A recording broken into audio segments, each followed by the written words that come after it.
Bismillahirrahmanirrahim. Assalamualaikum warahmatullahi wabarakatuh. Selamat pagi semuanya. Bagaimana kabarnya hari ini? Semoga pada pagi hari ini kalian dalam keadaan sehat dan sehat walafiat ya. Udah pada siap untuk belajar? Kalian harus tetap semangat ya, meskipun belajarnya dari rumah. Dan simak video pembelajarannya dari awal sampai akhir agar kalian memahami apa yang Ibu sampaikan. Oke? Selamat menyimak.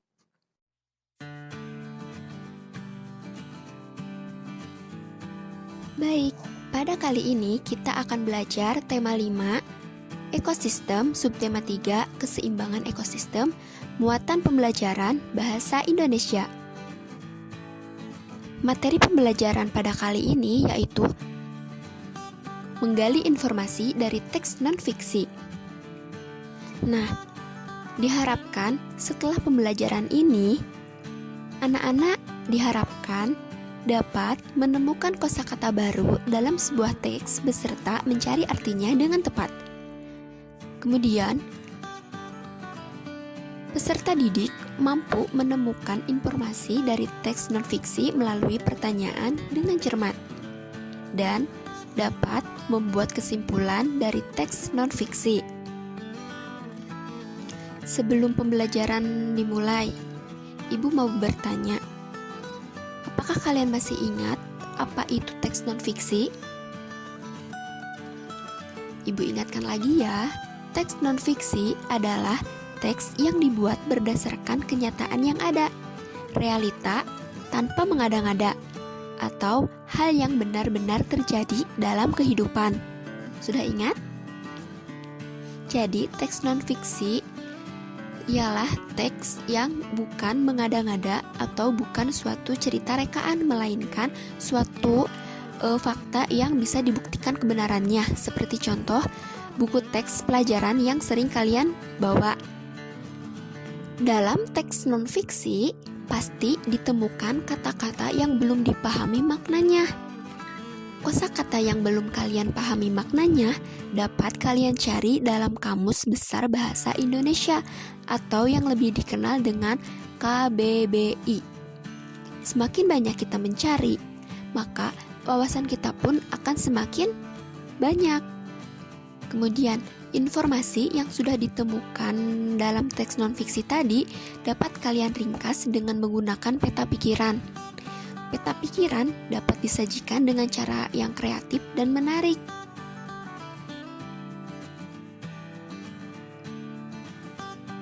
Nah, ini merupakan salah satu contoh dari teks non-fiksi. Kalian bisa pause video ini untuk membaca teks tersebut. Nah, di dalam teks tersebut kalian pasti menemukan kata-kata yang belum kalian pahami.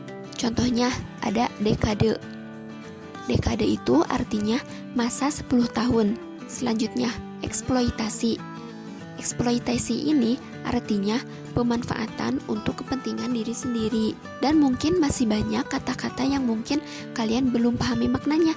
Kalian bisa cari dalam Kamus Besar Bahasa Indonesia. Kemudian tadi, dari informasi pada teks non-fiksi, kalian bisa meringkasnya dengan menggunakan peta pikiran. Nah, ini merupakan salah satu contoh dari peta pikiran. Menemukan informasi pada sebuah teks non-fiksi dapat dilakukan dengan membuat atau mengajukan pertanyaan yang berkaitan dengan isi teks. Pertanyaan tersebut bisa menggunakan kata tanya, apa, mengapa, di mana, kapan, bagaimana, dan siapa. Nah, dengan menggunakan kata tanya tersebut, kalian bisa menggali informasi atau menemukan informasi pada sebuah teks non-fiksi. Selanjutnya, membuat kesimpulan informasi dari teks non-fiksi. Menyimpulkan. Menyimpulkan berarti menyarikan informasi berdasarkan apa yang telah diuraikan. Nah, untuk menyimpulkan informasi dari teks non-fiksi dapat dilihat pada hasil identifikasi teks non-fiksi berupa ide-ide pokok teks atau kamu dapat menyampaikan ide pokok-pokok dari pertanyaan tadi atau peta pikiran ke dalam beberapa kalimat dengan menggunakan bahasamu sendiri. Mungkin itu saja materi untuk hari ini. Apakah ada yang belum dipahami? Jika belum, kalian bisa tanyakan di WA group ya. Alhamdulillah, materi telah tersampaikan. Terima kasih telah menyimak pembelajaran pada hari ini.